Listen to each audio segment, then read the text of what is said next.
Halo, selamat pagi, Pak. Selamat pagi juga buat teman-teman semua. Di sini saya akan menjelaskan sedikit materi dari mata kuliah Zoologi Terapan dengan judul buku Politik Siberkonflik, yang dimana pada bagian pertama itu membahas tentang konsep tradisional dan masalah-masalah tersebut menjadi media postmodern global. Tapi sebelumnya, perkenalkan, nama saya Maria Francisca Bulu, NIM 1703030042, kelas A, semester 7 reguler pagi.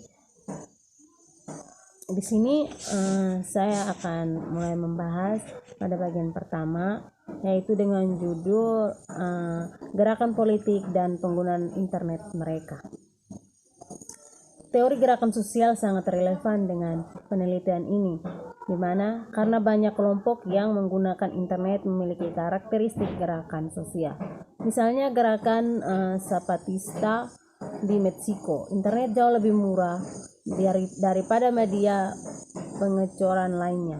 Tidak disensor sebagai hambatan penggunanya dengan beragam kelompok dan memiliki potensi audiens di seluruh dunia.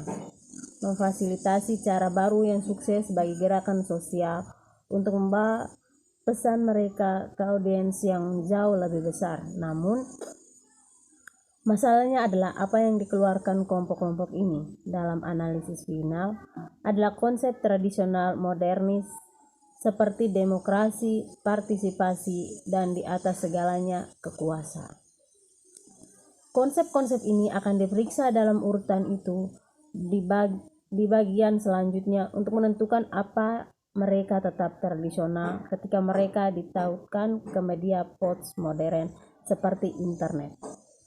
Karakteristik Daniel Nugent bertanya tentang gerakan Zapatista, bagaimana bergerak melampaui politik modernis ketika kosakata mereka begitu jelas modernis dan organisasi praktis mereka dengan tegas postmodern.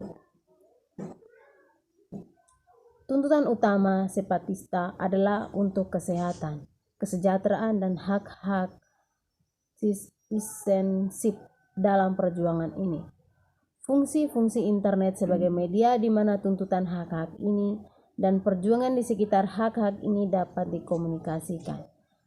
Hal informasi muncul di sini sebagai hampir tatanan politik kedua, melayani hak perintah pertama untuk kesehatan, kesejahteraan, dan kewarganegaraan penuh. Ketika interaksi dasar dan jaringan terutama dilakukan melalui internet, waktu dan ruang tidak lagi menahan keterlibatan individu. Dalam hal ini, kepadatan kelompok sosial yang ditargetkan gerakan yang telah digambarkan sebagai elemen utama dalam mengarang tindakan terorganisir harus didekorasi ulang. Politik di luar batas-batas pemerintah di organisasi non-pemerintah atau LSM atau lebih luas dalam gerakan sosial juga akan direstrukturisasi dengan pergeseran dalam komoditas informasi. Yang paling umum dibahas dalam konteks ini adalah Zapatista Revolt di Meksiko, di mana yang awalnya tampak seperti perang gerilya dengan cepat menjadi perang media. Pada hari itu bahwa perjanjian perdagangan bebas Amerika Utara ditandatangani oleh Meksiko, Kanada, dan Amerika Serikat mulai berlaku sebagai zona perdagangan bebas. Zapatista menempati area wilayah Chiapas di Meksiko ketika tataran nasional tiba. Mereka menarik diri ke hutan hujan.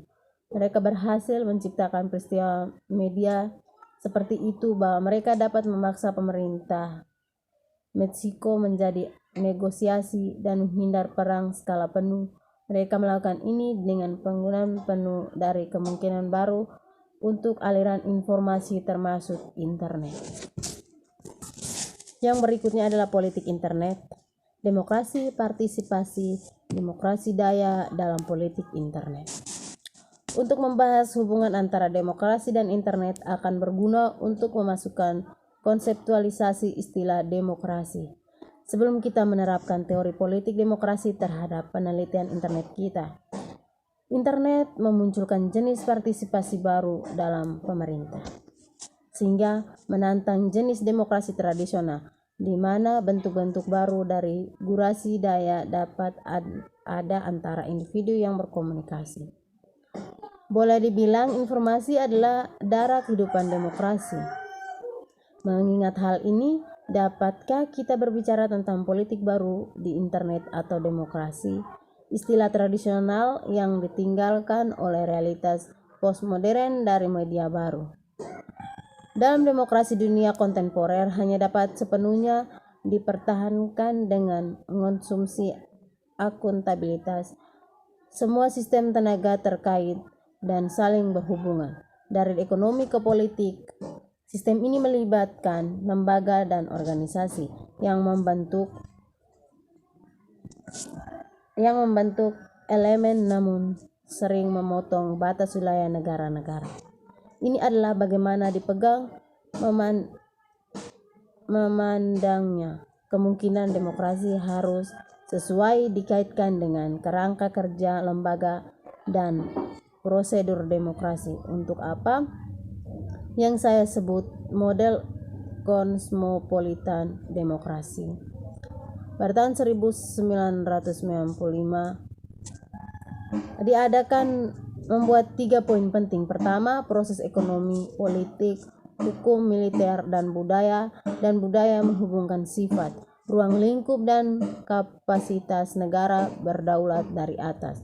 Karena kemampuan peraturannya ditata dan dikurangi di beberapa bola. Kedua, cara penyambungan regional dan global menciptakan rantai keputusan dan hasil politik yang saling terkait di antara negara-negara dan warga negara mereka, mengubah sifat dan dinamika sistem politik nasional itu sendiri. Ketiga, yaitu cara kelompok lokal, gerakan dan nasionalisme mempertanyakan negara bangsa dari bawah sebagai sistem tenaga perwakilan dan akuntabel. Demokrasi yang diperdebatkan harus berdamai dengan ketiga perkembangan ini dan diimplikasikan bagi pusat kekuasaan nasional dan internasional. Yang berikutnya adalah partisipasi dalam politik internet. Masalah lain yang ditautkan dengan penelitian ini adalah partisipasi, karena kelompok-kelompok yang tersedia melalui internet menggunakannya untuk mempromosikan partisipasi yang lebih besar dalam agenda politik masing-masing. Namun demikian, partisipasi tidak terlalu terkait dengan demokrasi. Karole Pateman menunjukkan bahwa runtuhnya Republik Weimar dengan tingginya tingkat partisipasi massa menjadi fasisme dan pembentukan rezim totaliter pasca perang berdasarkan partisipasi massa, meskipun partisipasi yang didukung oleh intimidasi dan paksa. Pateman mengacu pada pandangan tentang kemungkinan bahaya yang melekat dalam peningkatan partisipasi pada bagian warga negara biasa.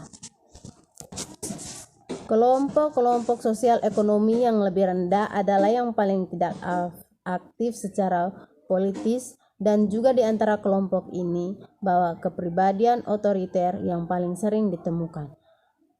Sejauh kenaikan kegiatan politik membawa kelompok ini ke area politik, konsensus pada norma mungkin menurun, dan karenanya poliarki akan menurun. Oleh karena itu, peningkatan jumlah partisipasi yang ada dapat terbukti berbahaya bagi stabilitas sistem demokrasi. Namun, analisis ini tampaknya berjumlah sesuatu yang mirip dengan elitisme, dan sangat mengganggu untuk berpikir bahwa kelompok sosial ekonomi yang lebih rendah harus dikeluarkan dari proses demokrasi karena menurunnya kualitas demokrasi.